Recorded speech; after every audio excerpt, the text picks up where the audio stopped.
Hello and welcome to the Quahog Special People's Games. I'm Tom Tucker. And I'm Diane Simmons. It's a great day to be alive, Tom, able-bodied or not. It sure is, Diane. Today we'll see some of Quahog's finest athletes struggle valiantly against God's twisted designs. You'll cheer, you'll cry, you might even get a cheap laugh or two. I know I will, Tom. In fact, there's the distinct possibility that by the end of the day, we'll all be going to hell. I'll see you there, Diane.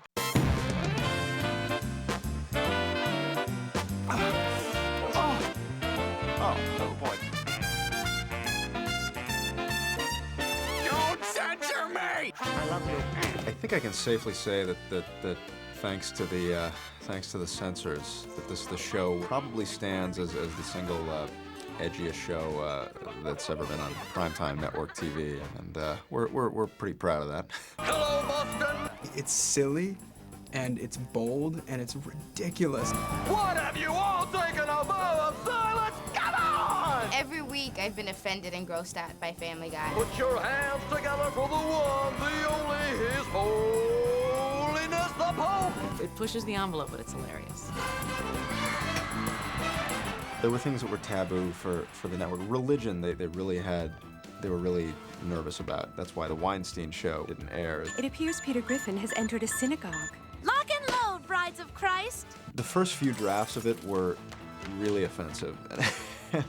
And it was one of those, it was just horrible because we read it for the network in the studio and there was just no laughs. People were just horrified and disgusted. Nothing else has worked so far, so I'll wish upon a star. We did a lot of rewrites on it and got to a point where we all felt that it was really funny and walked the line of taste. I need a Jew. We have letters from rabbis saying, you know, this is fine. He learns the right lesson in the end. But at the end of the day, they took a look at it and said, you know what, we don't want to air this. A bum or Steen or Stein to teach me how to whine and do my taxes. But, you know, to their credit, they didn't halt it at the script phase. I mean, they allowed us to produce it. I need a Jew. Ah! Hello, 911? It's Quagmire. Yeah, it's in a window this time. Quagmire was supposed to be this sort of anachronistic 50s guy who was just, you know, stuck in the Rat Pack era, and you see that in the decor of his house. I remember the Love Thy Trophy episode.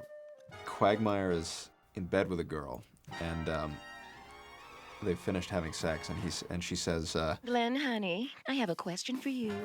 What do you do for a living? and he says, I have a question for you, too. Why are you still here?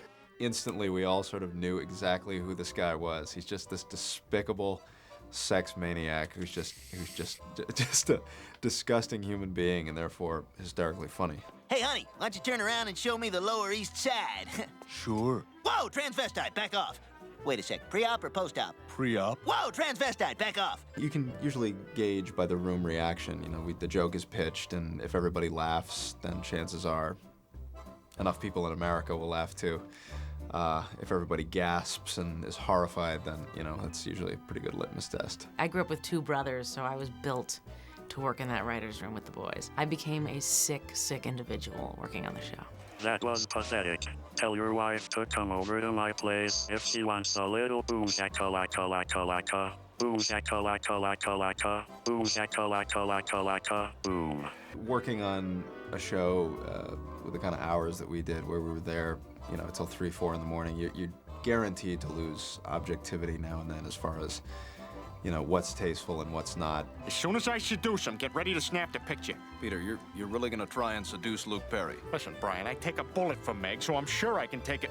Here he is. Oh, Luke! In that sense, it's helpful to have the censors come in and say, okay, you guys know that this is not funny and just gonna piss people off, right? Peter, we now have a picture of Luke Perry vomiting. Ah, that's no good, Brian. Gays don't vomit. They're a very clean people. And they have been ever since they first came to this country from France. It was a lot of bargaining. It was a lot of trading. You know, you would trade words for other words. He would say, well, all right, we can keep the bastard, but, you know, we'll give you the ass and the crap. Gosh, I'd like to help you, Peter, but I've got to go out in the hall and chew on the back of my ass for about 5 minutes. They had a thing about swearing bleeps. For one of our characters, you know, for Stewie to say, go fuck yourself, and us to bleep that out was not okay. And the only time we did it was in the episode where Brian goes to rehab, and Stewie makes a joke and no one laughs. Well, I guess now we know what kind of dog he is. A melancholy. I don't have to impress you. The only reason we got that is because we thought we were canceled. And so I called the censors and said, listen, you know, we're canceled. Can we just have this? And they said yes. Maybe you shouldn't say anything bad about the network. Oh, why? What are they gonna do? Cut our budget? I wanna go get a beer. There are a few jokes in the show that, given the chance to go back and take out, I probably would. But for the most part, you know, I think we had a good balance of off-color humor. What are you gonna make me do? Whack a guy, off a guy, whack off a guy? Because I'm married. Silent.